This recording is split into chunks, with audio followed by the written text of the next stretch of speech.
I want to talk to you about why everyone should try a campervan experience at least once in your life, and in places like Iceland.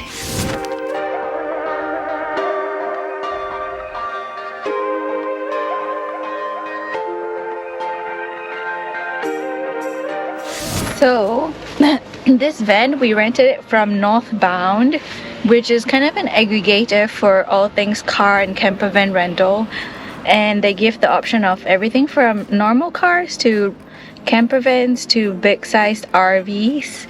So it's great if you're just looking for a one-stop shop to rent a vehicle in Iceland.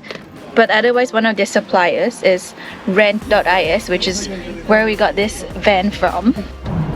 We are day one into our campervan road trip. Look at that. I'll show you a proper van room tour later. Oh, horses!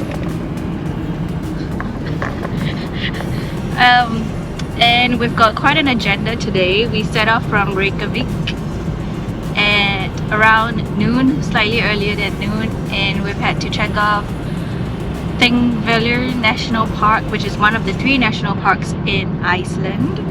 And then very quickly we took another hour-long drive to Geyser, exploding geysers, and now we're on our way to see our first waterfall. Look, more horses!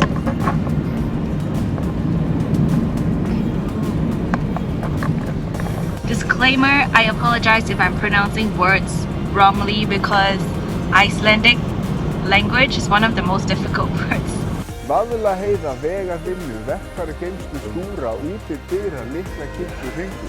I've never seen, I don't even try to pronounce it.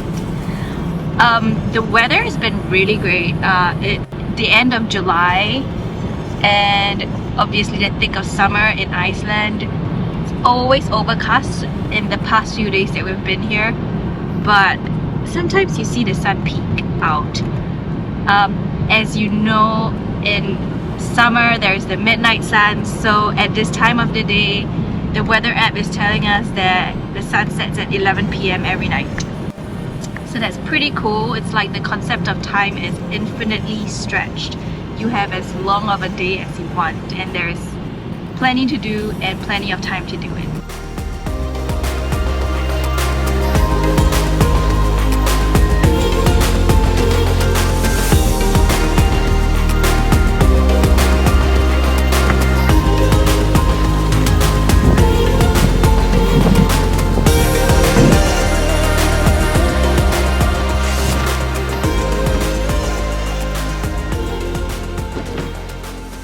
One, you get to camp in cool places like this.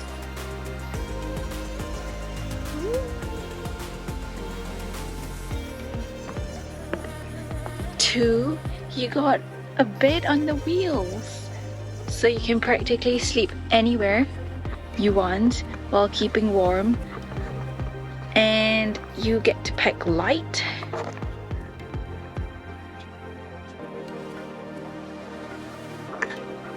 I think that's the beauty of traveling with wheels, because there's so much flexibility that there is no set plan that you have to follow. You can basically end up anywhere, be surprised at the stops, and decide to camp and stop whenever you want.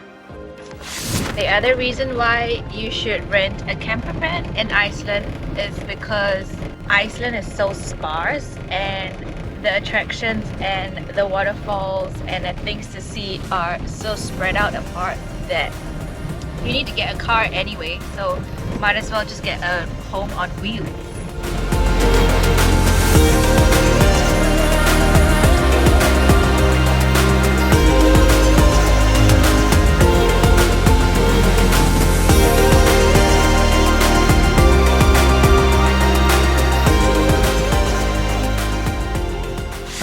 So this is my attempt. Our van's a bit roughed up now because we've gone through a lot of gravel to get to this pretty campsite in the middle of nowhere in the valley. But here's how it looks like. This is the back. We've got curtains. This middle part can be transformed into a table but we've set it away and turned it into a bed.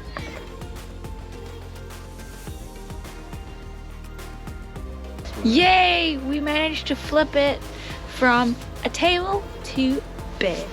And can you believe it? It's like, what time is it? It's coming to 10.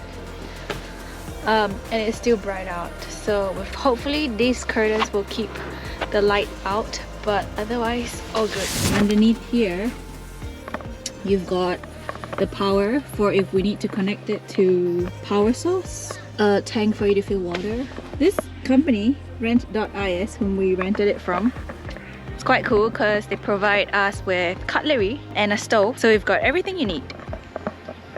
You've got a stove. What is this? It's a kettle, a stove, cups. This we got it all from our from the supermarket called it's this piggy thing. I need help. Can you see a pig?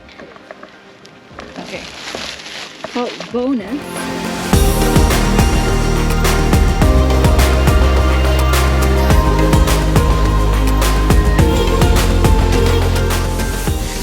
That's where you get all of your groceries before setting off on your trip, because once you're on the road it's sparse and it's just nature. I don't think you get much of grocery shopping.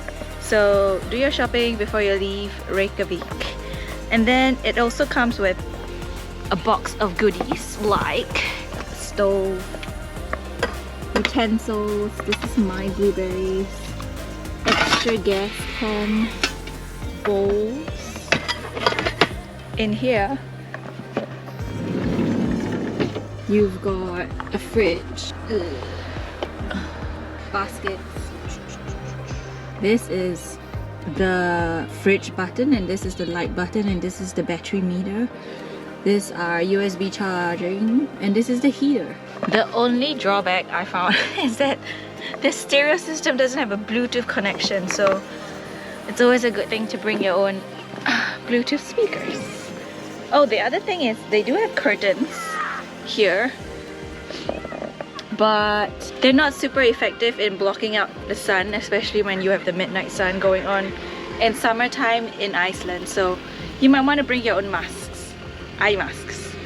I find that van life travels kind of grounds you without being too uncomfortable. Yes, it's a bit of a discomfort for people who have been living in comfort rooms all the time while they're traveling, but van life combines a bit of the ruggedness with the comfort, and that sort of grounds me, because all you have to worry about is whether we get hot water in the night or whether we have enough food for the evening. So it really humbles you as you travel.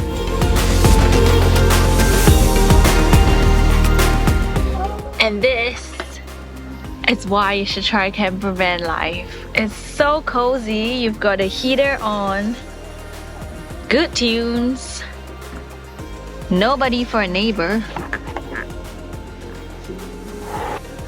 and total flexibility, privacy, camping in the middle of nature. You just get the best.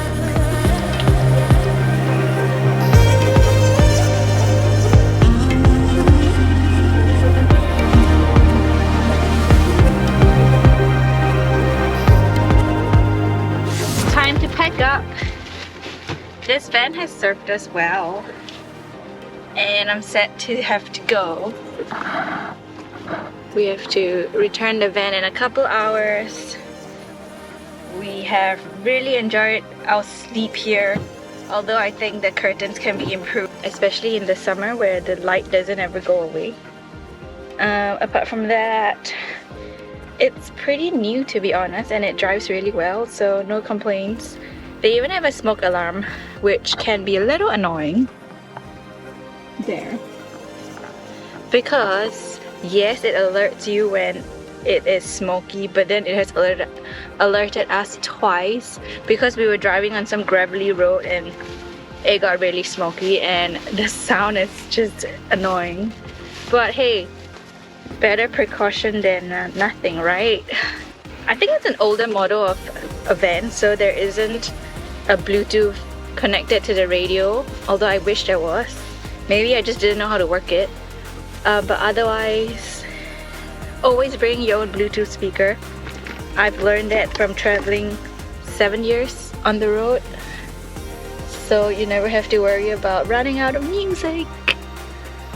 Yeah, otherwise it's been really well. The bed's really comfy as it can get, and we've enjoyed our time. Thank you. See ya.